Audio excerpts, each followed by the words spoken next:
What's up mga idol? Sa video na to ay gagawa tayo ng cellphone na nag-overheating. Kapag i-charge mo, nag-iinit po siya. Ang model nito ay Itel P55 5G 2024 model. Ang main problem nito mga idol, kapag isaksak mo siya, grabe po ang pag-init. Hindi po siya nag-charge. At kung napapansin nyo mga idol, silipin po natin ang dulo ng saksakan niya. Grabe, para po siyang nasunog. Nanilaw na po siya dahil kapag isaksak mga idol, ayan, sobrang init po ng dulo ng charger. Nag-overheat po siya. Ano kaya ang dahilan at paano kayo makaiwas nito? Ayan, kung napapansin nyo mga idol, hindi ko na po sinalpak ulit dahil baka malusaw ang charger ko dahil replacement lang ito. At kung napapansin nyo mga idol, kitang-kita po talaga yung sunog sa ilalim. Nangamoy na po pala ito nung dinala sa akin at ang sabi ng may-ari, kuya, kapag i-charge ko siya, grabe, nag-iinit ka agad. Kabibili lang daw po niya ito, wala pa pong isang taon kasi nung lumabas lang po ito nung January 2024. Paano ba yan gawin at paano kayo makaiwas? Ayan, buksan na natin. Ayan, tastasin po natin yung takip. So, plastic po ito mga idol. Pwede na po i-blower, pwede na hindi i-blower basta meron kang pantastas. So, ingatan nyo rin po dahil may fingerprint po yan sa ilalim. At ayan, yan po yung takip mga idol.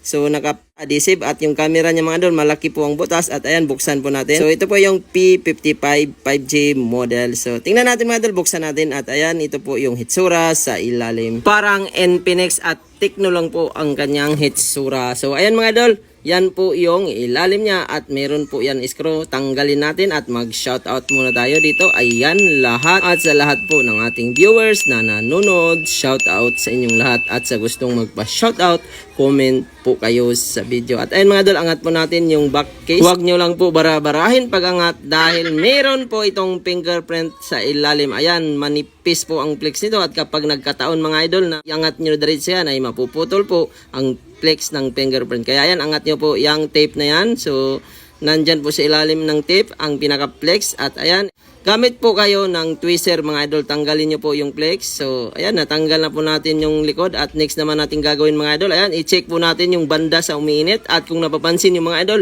nasunog po ang saksakan nito.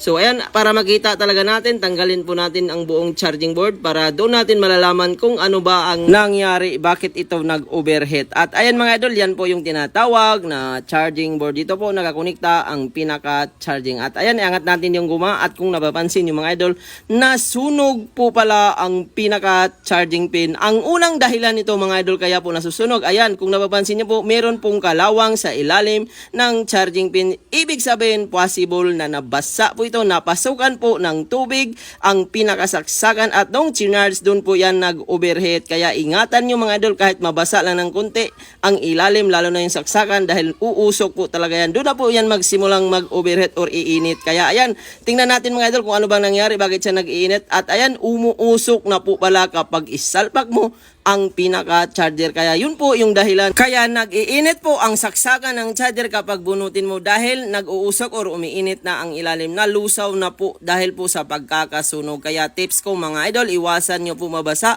ang pinakasaksakan para hindi matulad nito. So madalas nito mga idol, nag-overheating sa mga unit na Infinix, Tecno at Itel. So sila po yung madalas natatamaan mga idol. So mahinang quality po ang pinaka-charging board niya. Kaya kapag nabasa ay nag-overheating kagad. Kaya ang gagawin natin mga idol para ma-solve natin ang issue, papalitan po natin ng bagong charging pin at sana hindi umabot sa motherboard. Dahil kapag nagkataon mga idol, lalo na kung nag-overheat na ay pwedeng matamaan ng board. At sana panoorin nyo ang full video kung naayos ba natin ito. Ito po yung hitsura ng charging board niya nung nag-overheat. Talagang nasunog na po siya. Sa paggawa nito mga idol, meron po itong technique para maayos. Unang gagawin mga idol, linisan nyo po. At ayan, ito po yung best technique mga idol. Yung banda sa may nasunog mga idol, kaskasin nyo po yan. Kasi madalas ng mga ganitong unit, kapag nag-iinit na or nag-overheat na, kahit palitan mo yan ng charging pin, hindi nyo po yan masolve ang issue. Kailangan yan mga idol, linisin siya at tanggalin yung mga kalawang or mga dumi na naiwan mga idol. Kasi yun po yung dahilan ng pag-short niya. Pag mo siya ay iinit siya kaagad. Hindi po siya mag-charge. At sana mga idol, hindi po naman mamatay ang unit dahil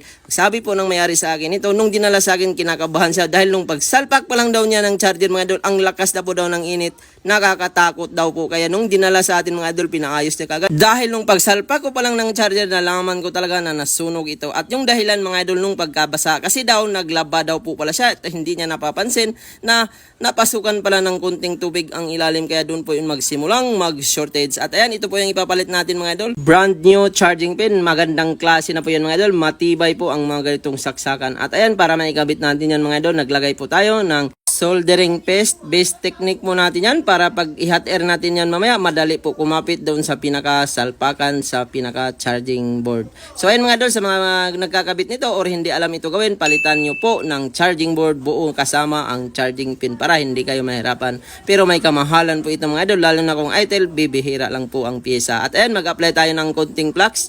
So 350 heat temperature mga idol ang gagamitin natin. At ang gagawin natin, pasayawin po natin.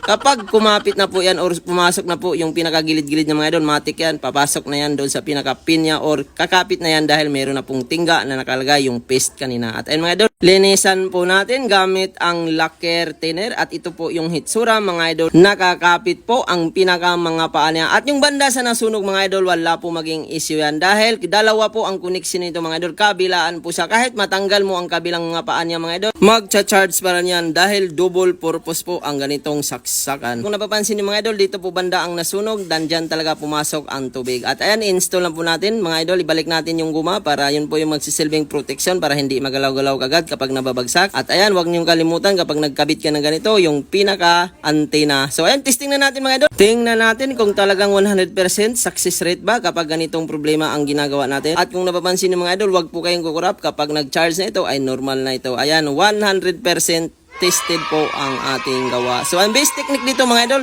marami pong ganito na kinakabitan na ganun pa rin kapag umuusok na siya at nilagyan mo ng charging pin na umuusok pa rin, linisan nyo po yung banda doon sa may sunog. Kaskasin nyo mga idol, kahit mabutas po yan ay okay lang, walang maging problema. Masolve nyo po yan ang issue at hindi na po yan babalik ang sira kapag hindi po nababasa. Kaya ang pinaka main tips ko, lalo na sa ating mga viewers mga idol, lalo na kung user ka ng Infinix, Tecno, ITEL, huwag nyo pong hayaan na matalsikan ng tubig or konting basa lang kapag isaksak nyo talaga yan, masunog po ang ilalim, mag-overheat po siya. Kaya ayan mga idol, yun po yung gagawin natin. Marami pong takot gumawa, lalo na kung nag-overheat na siya mga idol, hindi na po yan pinapalitan ng charging pin lang. Madalas buong charging board na po ang pinapalit dito dahil nakakatakot na po siya. Pero sa mga ganitong unit mga idol, kung kabisado mo ito gawin, magtagal pa po ito. Ang iwasan nyo lang talaga ay mabasa. So ayan, nakabit na natin mga idol at tingnan natin kung nagkarga at buti na lang buhay pa ang kanyang model, hindi natamaan ang motherboard. So ayan, naipit na natin gamit ang double adhesive at talagang napit pa rin natin dahil first time pa po ito mabuksan. At tingnan natin mga idol kung magcha-charge ba siya, magdadagdag ba ang laman dahil kung nagkataon na masira po ang pinaka-charging IC nito, hindi po yan magdadagdag. Mag-iinit lang po yan ang motherboard. At ayan mga idol, tingnan natin kung nagdadagdag ba talaga after 30 minutes. Ito po yung hitsura, nag 38%. So ibig sabihin mga idol, hindi po nadamay ang pinaka-motherboard. So swerte tayo dahil naayos po natin at nagpasalamat din po ang may-ari nito. Ang akala niya hindi na maayos dahil kapag isalpak talaga nag-iinit na at kabibili lang daw po nito. Nakakapanghinayang kapag hindi maayos dahil kung ikaw ba naman kabibili lang at masira kaagad. At ayan mga idol, tingnan natin. So hindi ko na po hiningi ang password nito dahil nung oras na ito na ginagawa ko ay ang dami pong nagpapagawa, pila-pila po mga idol. Kaya ayan,